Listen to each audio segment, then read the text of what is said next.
सब बैठे खाना खा रहे थे। माधव रीना को खाने के लिए पूछे जा रहा था। रीना को गुस्सा आ रहा था और वो सिया को घूर रही थी। सिया बेचारी फंसी बैठी थी। राहुल बिना पूछे उसके सामने कुछ ना कुछ रख रहा था।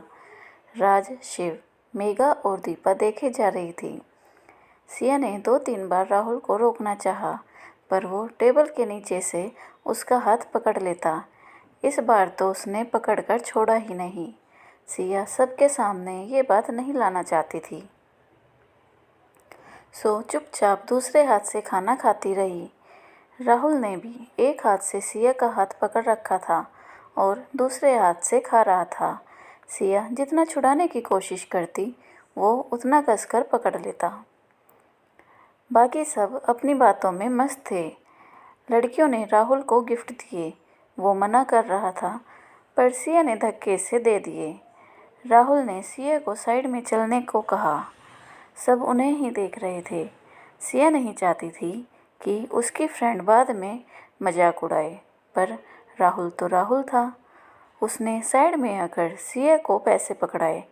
सिया ने लेने से इनकार कर दिया तो राहुल बोला, देखो, मेरा बर्थडे नहीं है। मैंने माधव के लिए सब किया। तुम लोग गिफ्ट ले आए, मैंने रख लिए। ये पैसे रिटर्न गिफ्ट के तौर पर रख लो, अपने फ्रेंड को दे देना। तुम अभी स्टूडेंट हो, इतना खर्च करके कवर कैसे करोगे? हम तो फिर भी पार्ट टाइम जॉब करते हैं। वैसे भी मुझ में और तुम में कोई फ़र्क थोड़ी है। आज नहीं तो कल अपनी शादी होनी ही है, सो मेरे पैसे तुम्हारे पैसे हैं। तुम ऐसे बिहेव क्यों करती हो जैसे हम कुछ गलत कर रहे हो? हमें तो हमारे घर वालों ने ही परमिशन दी है। हमारे मिलने में कुछ बुरा नहीं। हाँ, हम अपनी सीमाएं जानते हैं। इस तरह डरा ना करो। कहो तो मैं तुम्हारी फ्रेंड को बता देता हूँ कि हमारा क्या रिश्ता है। मेरे फ्रेंड्स को तो पता है। क्या इन सबको पता है? तुमने पहले क्यों नहीं बताया? क्या सोच रहे होंगे सब? कहकर सिया वहाँ से भाग आई। इधर माधव ने रीना से बात की। देखिए, आप मुझे गलत मत समझिए। मैं आपको बहुत पसंद करता हूँ। अगले साल मेरी इंजीनियरिंग पूरी हो जाएगी और आपकी ग्रेजुएशन। मैं जॉब ढूंढ लूँगा, तब आपसे ही शादी करूँगा। मैं उन लड़कों में से नहीं हूँ जो गर्लफ्रेंड किसी को बनाते और शादी किसी और से करते। अगर मुझ में आपको कोई कमी लगेगी तो मैं सुधार लूँगा। आप प्लीज़ हाँ कर दीजिए। जल्दी क्या है, कुछ टाइम तो दो सोचने के लिए, रीना बोली। वैसे रीना को माधव पसंद आ गया था। उसका सब कुछ साफ कहना उसे अच्छा लगा। तभी सिया और राहुल भी आ गए। इस बार माधव कार चला रहा था। राहुल ने जानबूझकर रीना को पीछे बैठने नहीं दिया। पहले मेघा और दीपा को पीछे बैठा दिया, फिर मिडिल सीट पर खुद सिया के साथ बैठ गया। रीना को आगे बैठना पड़ा। शिव और राज बाइक पर थे। दोपहर हो चली। राहुल ने पूछा, तुम्हारे एग्ज़ाम कब से है? नेक्स्ट वीक से, सिया बोली। अभी काफ़ी टाइम है। क्या आप लोग मूवी देखने चलोगे? राहुल ने पीछे लड़कियों से पूछा तो वो तो पहले ही राहुल की दीवानी थी, झट से मान गई। सिया के रोकते रोकते सब मूवी देखने के लिए राजी हो गए। सिया ने राहुल से कहा, तुम भी हद करते हो। मैंने तुम्हें कल ही कहा था कि मुझे पढ़ना है। मैं तो माँ को देखने हॉस्पिटल भी नहीं गई और अब ये सब। देखो, तुम बात बात पर नाराज़ ना हुआ करो। तुम्हें पता है मैं ये सब माधव के लिए कर रहा हूँ।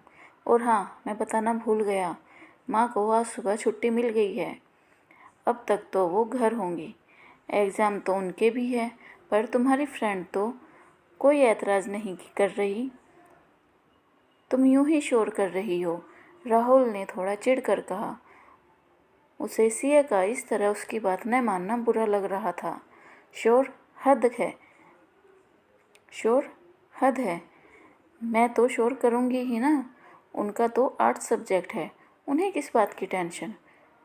मुझे तो कॉमर्स पढ़नी है, तो मुझे तो मुश्किल होगी ही। सिया को भी राहुल की बातों पर गुस्सा आया।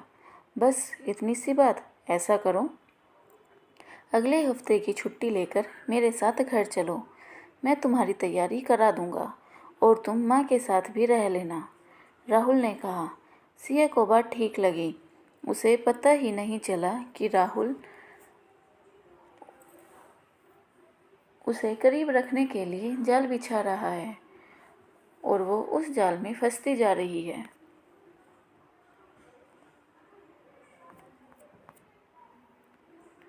वहाँ से निकलकर सभी मूवी देखने गए। उन्होंने फ़ोन करके राज और शिव को भी बुला लिया था। राहुल ने फिर सिया को अपने साथ बिठाया और रीना के साथ माधव को बिठाया। राहुल सिया के से माधव का बहाना बना रहा था। ठीक उसी तरह माधव ने रिया को कहा, राहुल को सिया के साथ बैठना है। हमने तय किया था कि उन दोनों को साथ रहने का टाइम देंगे। प्लीज़ तुम मेरे साथ बैठ जाओ। हाँ, वापस जाकर भी किसी को बताना मत। सिया को तो बिल्कुल नहीं। रिया मान गई। सभी चुपचाप मूवी देख रहे थे। राहुल ने यहाँ भी सिया का हाथ पकड़ रखा था। सिया ने राहुल की तरफ गुस्से से देखा, पर राहुल तो शांति से सो रहा था। उसका चेहरा बहुत मासूम लग रहा था। सिया उसे देखते रह गई। काश ये जागते हुए भी इतना मासूम होता। क्यों इतना सिर चढ़ा और खड़ूस है? अब आज इसका ये अलग ही रूप देखने को मिल रहा है। वो राहुल को ही देखे जा रही थी। तभी राहुल आंखें खोले बिना बोला, क्या मेरा चेहरा मूवी से ज़्यादा अच्छा है? सिया ने झट से अपना हाथ खींच लिया और मूवी देखने लगी। मूवी देखकर निकले तो शाम हो गई थी। सिया ने कहा, अब बहुत देर हो गई है, हम चलते हैं। ओके माधव, इधर आओ। उसने माधव से कोई बात की। फिर वो चल दिए। अब रीना खुद ही आगे बैठ गई। माधव कार चला रहा था। फिर एक दुकान के सामने कार रोक दी। राहुल सिया से बोला, कुछ सामान लेना है। तुम्हें कुछ मंगाना है? नहीं, कुछ नहीं लेना। राहुल 2 लिफाफे भरकर खाने का सामान लाया। हॉस्टल पहुंचकर जब लड़कियां जाने लगीं तो राहुल ने एक लिफाफा सिया को दे दिया। सिया ने मना किया तो राहुल ने उसके कान में कहा, इसे खाओगी तो मुझे याद करोगी। कहकर राहुल चला गया। सिया का मुंह खुला का खुला रह गया। राहुल रास्ते पर मुस्कुराता रहा। माधव बोला, आज बहुत खुश हो तुम? हाँ, आज मैंने सिया को अपने दिल की बात कह दी। बेशक इशारों में ही, पर कह दी। उसे अब तो समझ आ ही गया होगा। और तू बता, क्या जवाब दिया रीना ने? कह गई है सोच कर बताएगी। ये देखो, नंबर भी दे दिया। थैंक्स यार, तेरे कारण ये सब हुआ। मैं तेरा एहसान उम्र भर नहीं भूलूंगा। ये किस युग की बातें करने लगा? दोस्तों में ऐसी बातें नहीं करते। चल अब हॉस्टल चल। Girls hostel, college 1। सभी अपने कमरे में आ गई। सिया ने लिफाफा लड़कियों की तरफ फेंका और बेड पर लेट गई। सभी लड़कियां उसके आसपास इकट्ठी हो गई। मेघा एक हाथ को माइक की तरह मुंह के पास लाकर बोली, क्या आप हमें बताने का कष्ट करेंगी कि आज क्या हो रहा था? वो राहुल क्यों चिपका हुआ था आपसे? देखो, तुम्हें अगर सच बता दूं तो क्या यकीन करोगी? वो बात ये थी कि राहुल कहता कि माधव रीना को पसंद करता है। वो दोनों साथ बैठ सके, इसलिए मुझे उसके साथ बैठना पड़ रहा था। नहीं, वो ऐसा नहीं था, रीना बताने लगी। पर उसे याद आया कि माधव ने उससे बताने के लिए मना किया था। सो वो बोली, हाँ, वो मुझे कह रहा था कि वो मुझे पसंद करता है। मुझसे जवाब मांग रहा था। मैंने कह दिया मैं सोचकर बताऊंगी। वो लड़का अच्छा है। ओह, ये बात है। और हम समझते रहे कि राहुल और सिया का कुछ चल रहा है। मेघा बोली और अपने कपड़े बदलने चली गई। सिया पढ़ने बैठी, पर उससे पढ़ा नहीं जा रहा था। उसके दिलो दिमाग पर राहुल छा गया था। उसे राहुल की हरकतें और बातें याद आ रही थी। कैसे उसने सिया का हाथ पकड़े रखा, कैसे वो मजाक कर रहा था, कैसे वो उसके एकदम करीब आकर बोला। सोचते सोचते सिया का रंग लाल हो गया। उसने खुद को काबू रखने की कोशिश की। उसने राहुल की माँ को फ़ोन किया।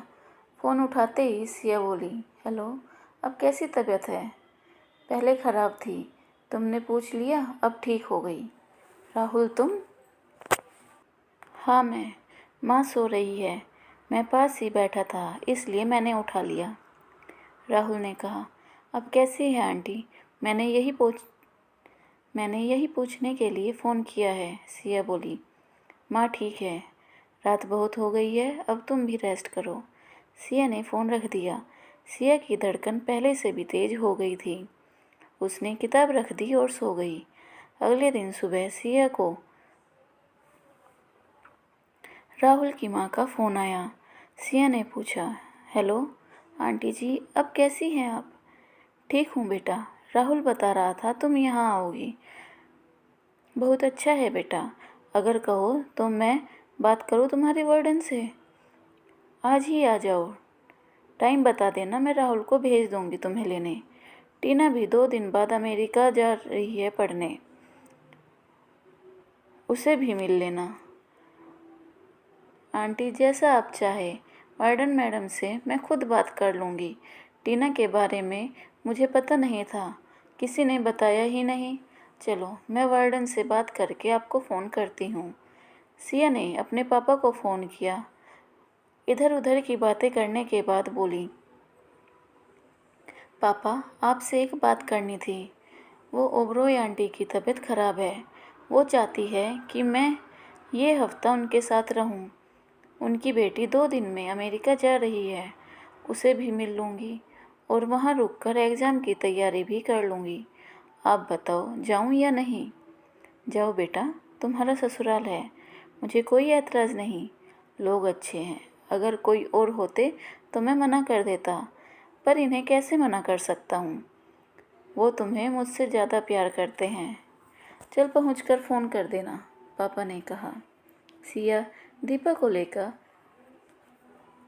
वार्डन के पास गई और उनसे हफ्ते की छुट्टी ली। उसने अपनी फ्रेंड को बताया, मैं पहले राहुल के घर जाऊंगी, आंटी का हाल जानकर फिर घर चली जाऊंगी। उसने आंटी को फ़ोन करके बताया कि उसे छुट्टी मिल गई है। उन्होंने राहुल को भेज दिया। उसकी चारों फ्रेंड उसे कार तक छोड़ने आई। राहुल ने उसका बैग पकड़कर कार में रखा। सिया सबको बाय करके कार में बैठ गई। राहुल के घर जाने में यहाँ से 2 घंटे लगते थे। राहुल ने सिया से कहा, 2 घंटे का सफ़र है, अगर सोना चाहो तो सो जाओ, मैं तुम्हारी सीट पीछे कर देता हूँ। नहीं, मुझे नींद नहीं आई। मैंने उस दिन बाद में सोचा कि तुम्हारे तो कॉलेज होंगे, तुम कैसे मुझे पढ़ा सकते हो। मैं इतने दिन घर से अप डाउन कर लूँगा, माँ भी अच्छा फील करेगी, नहीं तो टीना के जाने के बाद से दुखी होगी। हाँ ये ठीक है, पर क्या इतना सफ़र रोज़ करके थक नहीं जाओगे? ये क्या, तुम्हें तो अभी से मेरी चिंता हो रही है, तुम्हारे लिए कुछ भी, राहुल ने हंसते हुए कहा। सिया ने कहा, नहीं मेरा वो मतलब नहीं था, तुम भी ना बहुत भोली हो तुम, मैं तो मजाक कर रहा था। माँ ने हमारे लिए इतना सब किया, मैं क्या उनके लिए इतना भी नहीं कर सकता? अगर तुम नहीं आती तो मैं भी घर में रुकता। ओ, राहुल ने रेडियो ऑन कर दिया। राहुल भी साथ में गाना गाने लगा। गाना चल रहा था, ओ मेरे दिल के चैन चैन आए मेरे दिल को दुआ कीजिए। सिया ने उसे देखा, उस दिन भी यही गाना लगाया था तुमने, तुम्हें इतना पसंद है क्या? हाँ ये मेरा फेवरेट गाना है। फिर सिया के कान के पास होकर बोला, ध्यान से सुनो, तुम्हें लगेगा कोई तुम्हारे लिए गा रहा है। सिया का दिल जोर से धड़कने लगा। राहुल ने गाना बैक करके फिर लगाया। सिया भी सुनने लगी। सिया ने राहुल को देखा, वो उसे ही देख रहा था और गा रहा था। सिया ने शर्मा कर मुँह फेर लिया और नज़रें झुका ली। राहुल गाए जा रहा था, आपका आसमां आपका नाम, मेरा तराना और नहीं, इन झुकती पलकों के सिवा मेरा ठिकाना और नहीं, जचता ही नहीं आँखों को कोई, दिल तुमको ही चाहे तो क्या कीजिए, ओ मेरे दिल के चैन, चैन आए मेरे दिल को दुआ कीजिए। ये लाइन सुनते ही सिया ने अपनी आंखें उठाई और राहुल की तरफ देखा। वो उसे देखते हुए मुस्कुराए जा रहा था और गा रहा था। सिया का मुंह शर्म से लाल हो गया। उसे महसूस हो रहा था मानो राहुल सच में उसके लिए गा रहा है।